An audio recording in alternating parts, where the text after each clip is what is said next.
This morning, New Yam arrives Oka Market as Ratawo National President Carlo tasked organized labor on unity of purpose for better welfare. Nigeria, the Tigress, extends unbeaten run in Africa to 27.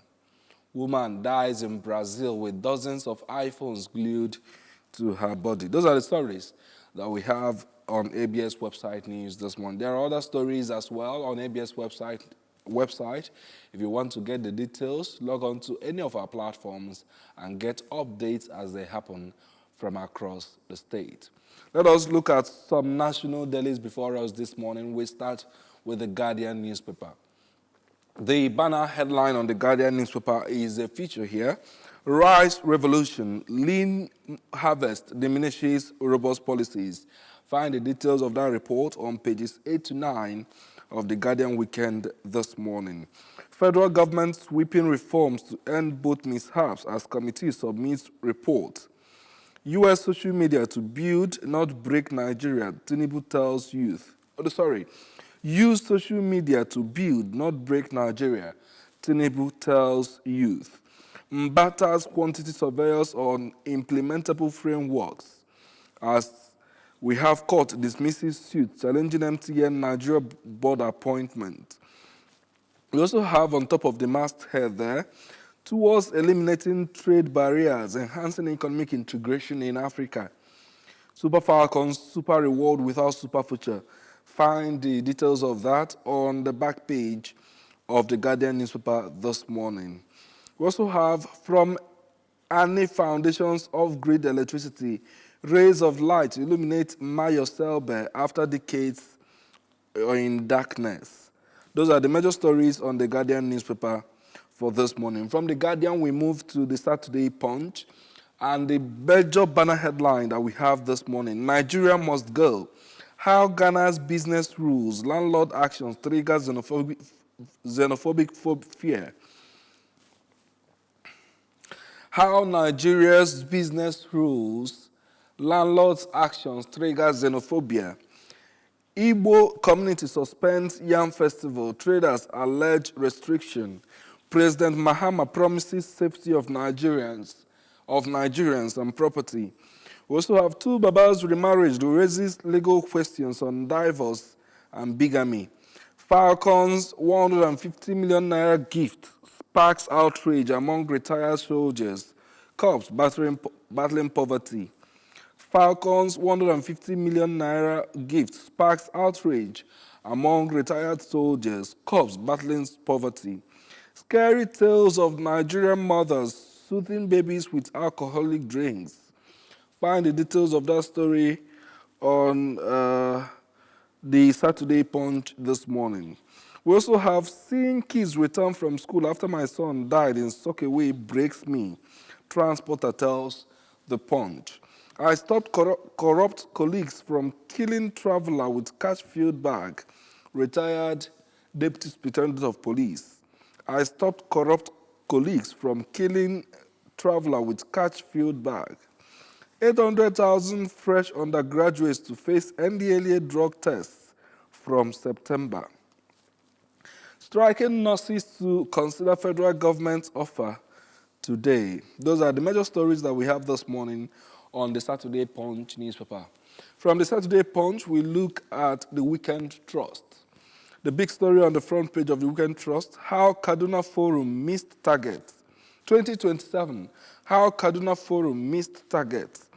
Find the details on page 4 of the Weekend Trust.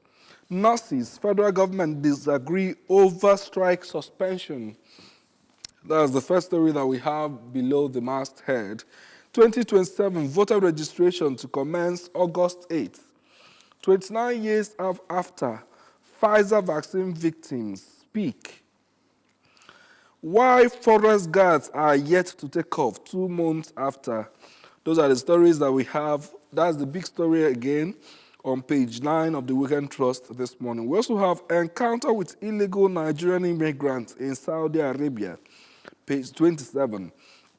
Ex-governors, 37 other senators silent in National Assembly. Find out the detail on page 33 of the Weekend Trust this morning. Then from there, we move to Tribune newspaper. The big story on the front page of Tribune, ISWAP makes $191 million annually taxing locals in Lake Chad region. Report reveals 191 million US dollars. That is what ISWAP, a terrorist organization, is said to make every year, taxing locals only in Lake Chad region. We will support any candidate that will give us our set priorities in the North, Ado LND convener. We also have Northeast APC Youth rally support for Vice President Chetima ahead of 2027. We also have here Akaribo Awolowo Dosumu Dabiri Erewa others harp on legacy preservation at Sword Foundation launch. Adeleke is not joining ADC, spokesman clarifies. Governor Oyebanji congratulates Ayedatiwa on appeal court victory. That is the governor of Ondo State who recently won at the Court of Appeal over last year's election in the state. My husband became hostile after losing his job. My wife used to slap me, lock me up, man tells court. The wife replies, my husband became hostile after losing his job. From the Saturday Tribune, we finally look at the Saturday Times newspaper this morning. The banner headline on the Saturday Times is different from most of the other papers today. 74% of minors in Nigerian detention centers held without trial. That's according to a report also. If you want to know who is reporting that, find the details in the Saturday Times this morning. Two-Face Idibia finally ties the knot with Natasha Osawaru. Federal government unveils policy to tame trade unions, stop strikes. We also have Nigerian Army saves 100 students from dropping out of school in Zamfara. Telcos roll out new NIM verification platform for services as federal government eyes 810,000 barrel daily boost from deep water oil revival. Nigerians are safe in Ghana. Mahama assures Tinubu dismisses xenophobia. The Tigress blaze into AfroBasket 2025 semifinals. Interior Ministry moves to digitize records, improve transparency. Those are the major stories that we have this morning on the Saturday Times. Just collect a copy of any of these papers, get the stories and the real gist behind the stories, and be part of the conversation for a better Nigeria. All right, stay with us. It's still the weekend show. The show continues right after now.